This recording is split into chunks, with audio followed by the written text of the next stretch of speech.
Muy buenos amigos, hoy os vamos a hablar de cómo es comprar vivienda en una ciudad china de varios millones de habitantes como Changsha. En el vídeo que hicimos hace poco sobre la presión económica y familiar, os contamos que en este país es casi un requisito comprar vivienda cuando te casas. Y de esto generalmente se suele encargar la familia del novio. Yo me he escaqueado de este deber o de esta responsabilidad durante unos cuantos años, pero ya os dije que esta vez ya habíamos decidido que al volver al pueblo de Lele íbamos a mirar vivienda en serio, para comprar. Lo que pasa es que con la recomendación de quedarnos en la provincia en la que estemos por los nuevos brotes no ha podido ser. Qué pena, oye, con las ganas que tenía yo de meterme en un préstamo para 20 o 30 años. ¡Jo! Por cierto, este edificio enorme que veis aquí atrás es de la empresa constructora china Wanda, muy famosa en todo el mundo. Durante muchos años ellos también han levantado cantidad de vivienda en este país, pero en estos momentos no están tan metidos en ese sector. Total, que estaba con un poco de pena de no volver al pueblo de Lele, pero al mismo tiempo aliviado por haber atrasado el tema de la compra de la vivienda unos cuantos meses más. Y en eso que ayer, que nos hizo muy buen tiempo y estábamos todos con algo de tiempo libre, va la madre de Lele y suelta: oye, y ya que nos hemos quedado aquí en Changsha y que esta ciudad se podría convertir en vuestro lugar de residencia permanente, ¿por qué no vamos a mirar unos apartamentos y así de paso hacéis un vídeo? Y yo me quedé en plan, buena idea. Me pilló sin ninguna excusa preparada, fue la encerrona perfecta. Bueno, también es verdad que le dije algo como, no, es que esas cosas hay que prepararlas con tiempo, tienes que pedir una cita, no puedes ir de golpe allí a ver lo que hay. Y ella me miraba pensando, sí, me vas a decir tú a mí cómo funciona esto.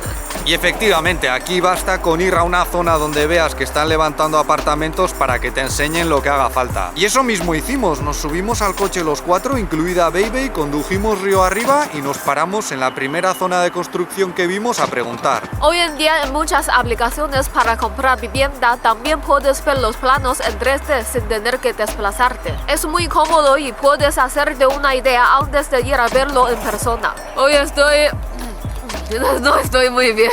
Lele habla un poco raro porque está resfriada, notaréis que tiene la voz un poco más nasal de lo normal. Así que vamos a intentar ser un poco sensibles con su situación y vamos a pedirle que hable más de lo normal, ¿vale? Pues eso, después de aparcar el coche no habíamos caminado ni 100 metros y se nos acercó una mujer que se fijó que estábamos así mirando los edificios y nos dijo, ¿vosotros estáis buscando vivienda? Pues sí, señora, efectivamente. ¿Y entonces qué pasó, Lele? Nos dijo que hay un sitio donde puedes ver los modelos de los apartamentos y también me pidió mi teléfono para luego compartirlo con algunas agencias. A ver, una vez que les has dado el teléfono a estos señores ya no hay marcha atrás. La madre de Lele lo hizo y vaya si se ha arrepentido. Hubo unas semanas en las que la llamaban a todas horas y acabó silenciando el teléfono de manera que ni siquiera Lele y yo podíamos hablar con ella. Luego ya cuando ven que no vas a comprar te dejan en paz, pero hasta entonces... Ya veis, en las plazas y en los espacios públicos que hay a orillas del río siempre hay mucho ambiente. Suelen ser personas mayores que ya no tienen que preocuparse de la vivienda, pero no sería de extrañar que muchos de ellos estén ayudando a sus nietos a pagarla. Claro, aquí la vivienda es muy cara en comparación con lo que se gana, ya lo veremos enseguida. Pero como hasta hace nada las familias han tenido solo un hijo, estos disfrutan de toda la ayuda económica proveniente de papá y mamá para ellos solitos y en algunos casos también de 4 abuelos. De hecho, pese a los precios tan altos que vemos, que a mí me echan un poco para atrás, la verdad. Ya os dijimos que en China la edad media a la que se compra la primera vivienda no llega a los 30 años. O sea, es uno de los países mejor posicionados en el mundo en ese aspecto. Y como venimos diciendo, para entender esto es muy importante tener en cuenta el apoyo familiar. Por ejemplo, mi primo y su mujer que viven en Pekín hace unos años compraron una vivienda de 50 metros cuadrados por más de 320.000 euros. Pero ellos no ganan mucho más que el salario medio de España y sin la ayuda de sus padres habría sido imposible. Hablamos de un apartamento muy en las afueras de Pekín y ya veis el precio que pagaron. Pero después de unos pocos años, con todo lo que han subido los precios, si lo vendiesen se podrían comprar 2 apartamentos en su ciudad natal, en la provincia de Lele. Vale, volviendo a nuestra pequeña aventura inmobiliaria, fuimos al edificio en el que te enseñan los apartamentos modelo, vieron que yo iba con la cámara y nos dijeron, no, aquí dentro no se puede grabar con un equipo de ese tipo. Y yo, pues nos vamos vamos a otro sitio porque se supone que esto también lo estamos haciendo por el interés del canal, ¿no? Y entonces le eché una miradita así a la madre de Lele y noté que ella telepáticamente me respondía: bien jugado, perrete. No, ahora en serio, ni siquiera merecía la pena que los viésemos porque se nos salían totalmente del presupuesto. Eran pisos de 150 metros cuadrados, bastante cerca del río, y salía como a unos 2.000 euros el metro. De todos modos, ya os hemos dicho que aquí es muy fácil ver proyectos de construcción y de hecho para entonces a Lele ya le habían llamado de un par de agencias. Les preguntamos si podíamos grabar con la cámara, nos dijeron que sí y yo, mierda, digo, bien, fantástico. Total, que en menos de 10 minutos ya estábamos en la zona en cuestión y muy bien, o sea, te tratan como si fueses un rey. Normalmente eso, tienen un establecimiento de la empresa constructora donde puedes ver reproducciones de los apartamentos disponibles. Ya en la entrada tienen las maquetas, también puedes ver los planes de desarrollo para la zona. Dependiendo de tu perfil, a lo mejor enfatizan que van a construir un centro comercial, que hay unas escuelas muy buenas relativamente cerca. Todo esto con personal muy atento, muy amable y no demasiado insistente, la verdad. Yo esperaba que nos diesen mucho más la lata, pero no, a lo mejor es que no nos vieron pinta de compradores en potencia. Nosotros vimos dos modelos de apartamentos, uno de 113 metros y otro de 168. Pero ahí se incluyen los llamados espacios compartidos, que pueden ocupar hasta un 20% o más del total. Y en esa categoría entra la superficie del descansillo, las escaleras, el ascensor, etc. O sea, en realidad los dos apartamentos que vimos tenían 90 y 135 metros cuadrados respectivamente. La diferencia principal entre ambos consistía en que el segundo tenía una habitación más y más espacio en general. Ya veis que con la decoración no pinta nada mal, pero cuando te lo compras no te lo dan así. En este caso te lo entregan con todo lo básico para ponerte a vivir, pero sin muebles. Pero lo más habitual es que no tenga ni suelo, ni baños, ni cocina, ni nada. O sea, después de pagar la vivienda tienes que gastar más dinero para ponerla a punto. En el pueblo de Lele habíamos calculado al menos unos 20.000 euros. En Changsha es bastante más. La verdad es que estos apartamentos nos gustaron. Están bastante cerca de aquí, del centro, que es donde grabamos muchos de nuestros vídeos, aunque estaríamos un poco alejados de mi lugar de trabajo. O sea, a lo mejor no es la opción ideal para nosotros, pero da igual, vamos a ver cuánto cuestan. El pequeño, que tiene 3 habitaciones y 2 baños, cuesta 1,5 millones de yuanes, casi 200.000 euros. El grande, con una habitación más, son 2,3 millones de yuanes, unos 300.000 euros. No sé qué os parecerá a vosotros, yo creo que es bastante caro teniendo en cuenta que aquí el salario medio no llega a 500 euros y que el mercado está muy regulado, enseguida lo veréis. Nosotros no sé si nos lo podríamos permitir porque hasta hace nada no hemos tenido trabajos muy estables. Y además en mi caso mis padres ya me ayudaron a construirme un lugar en el que caerme muerto dentro de su casa del pueblo. O sea, no me van a poder echar una mano como lo hacen muchas familias chinas. Yo en la zona de Lele, en Yichang, que es donde está la presa de las Tres Gargantas, sí compraría un apartamento, porque en esa ciudad puedes conseguir uno de 100 metros cuadrados por algo más de 100.000 euros. Ahora bien, te vienes sin nada, es prácticamente un agujero, pero sigue siendo bastante más asequible que aquí.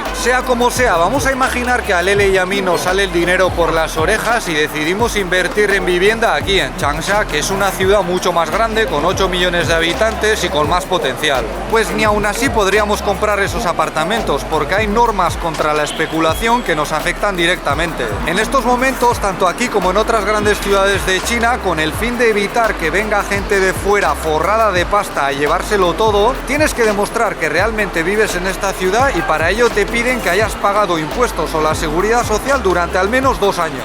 Nosotros no llevamos aquí ni 6 meses y entonces no podemos comprar la vivienda nueva que os hemos enseñado, pero tampoco la de segunda mano. En principio, lo único que podríamos comprar nosotros en estos momentos son unos loft que son muy pequeños en general y bastante caros. Estas sí son cosas que puede comprar directamente la gente con dinero, pero muchas veces son para negocios. Hay quienes montan un aparta-hotel o los alquilan y así les van sacando rentabilidad. También es verdad que en China a menudo existen formas de hacer trampas con estas normas, pero esto puede ser complicado y hasta cierto punto también arriesgado. En cualquier caso, no es ni mucho menos como en otros países donde si tienes dinero puedes comprar lo que quieras.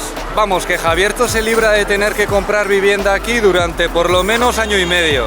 Pero vale, vamos a seguir imaginando eso, que no nos falta el dinero, esperamos a que se complete ese plazo y nos lanzamos a por una de las viviendas que hemos visto hoy. Para poder obtener un préstamo, primero tendríamos que adelantar por lo menos un 20%, aunque normalmente suele ser un 30% de todo lo que cuesta la vivienda. El plazo más largo para devolverlo es de 30 años y por supuesto antes de dárnoslo mirarían si tenemos ingresos regulares. La mayoría de la gente que recurre a este este tipo de préstamos lo hace a través de bancos estatales, aunque en cualquier caso suelen tener las mismas condiciones o muy parecidas en todo el país. Bien, pues ya tenemos nuestra primera vivienda para hacer vida en familia aquí en Changsha, pero queremos más, por ejemplo, para baby, para cuando sea mayor. Pues en principio tampoco podríamos comprar esa segunda vivienda porque para ello, además de residir aquí, tendríamos que estar empadronados. Y eso ya es bastante complicado, aunque el hecho de ser propietario de una vivienda te lo pone más fácil. Ojo, que en algunas grandes ciudades como Pekín ni así consigues el empadronamiento, porque por ejemplo el primo de Lele todavía está esperando. Además, para poder adquirir la segunda vivienda aquí te piden que muestres los papeles de propietario de la primera con una antigüedad de 4 años. Y esto también tarda en ocurrir, puedes esperar 1 o 2 años hasta que te llegan. Dicho de otra manera, después de comprar el primer apartamento tendríamos que esperar un mínimo de entre 5 u 8 años para comprar el segundo. Pero eso no es todo, porque también hay límites de edad para los préstamos. En muchos sitios, si ya estás jubilado, que aquí es a los 60, si eres hombre ya no te los dan. Por ejemplo, yo ahora tengo 30 y tantos, pero para cuando tuviese todos los papeles de la primera vivienda en regla ya sería un cuarentón y me quedarían menos de 20 años para devolver los 2 préstamos. Además, en el caso de la segunda vivienda, los bancos suelen pedir que adelantes el 50% de lo que cuesta. En nuestro caso tendríamos que tener ahorrados cerca de 100.000 euros para soltarlos de golpe. Y sí, que te puede ayudar la familia y tal, pero es mucho dinero. Aunque fuésemos ricos, en Changsha el máximo son 2 viviendas y en principio no se pueden comprar más aunque seas de aquí. Hay sitios en los que puedes llegar a tener una tercera vivienda a tu nombre o más, pero los bancos no te pueden dar préstamos para ello. O sea, la tercera vivienda, allá donde te dejen comprarla, aquí en principio no, tendrías que pagártela toda de tu bolsillo. También hay otras limitaciones, como por ejemplo que si eres soltero, aunque seas de aquí, no puedes comprar una segunda vivienda. Y que yo sepa, a los extranjeros, al menos aquí, tampoco se nos permite. Insistimos en que también se pueden hacer trampas, es un sector bastante dado a la corrupción. Siempre se puede invertir en otro tipo de productos inmobiliarios, pero ya veis que es bastante difícil especular con la vivienda dirigida a las familias. Y algunos pensaréis, bueno, pues si está tan complicado en las ciudades, me voy con mi capital a las zonas rurales. Ya, pero es que allí tienes tantas o más limitaciones y si no eres residente lo tienes muy difícil para comprar. Además, en China existe la posibilidad de que un residente rural se empadrone en una zona urbana, pero hacer lo contrario es prácticamente imposible. Vamos, que este sector del llamado capitalismo chino tiene de salvaje lo que una tortuga atada a una farola. Y a lo mejor tampoco está mal que sea así, porque al final aquí no ha explotado la famosa burbuja inmobiliaria. O sea, es posible que la burbuja se desinfle, pero una explosión como la que vimos en algunos países occidentales es muy difícil que ocurra con todo este control. Eso es todo por nuestra parte. Si este vídeo os ha parecido interesante, podéis darle un me gusta, suscribiros o ayudarnos con Patreon, donde también publicamos contenido. Muchas gracias por vuestra atención y hasta la próxima. ¡Hasta luego!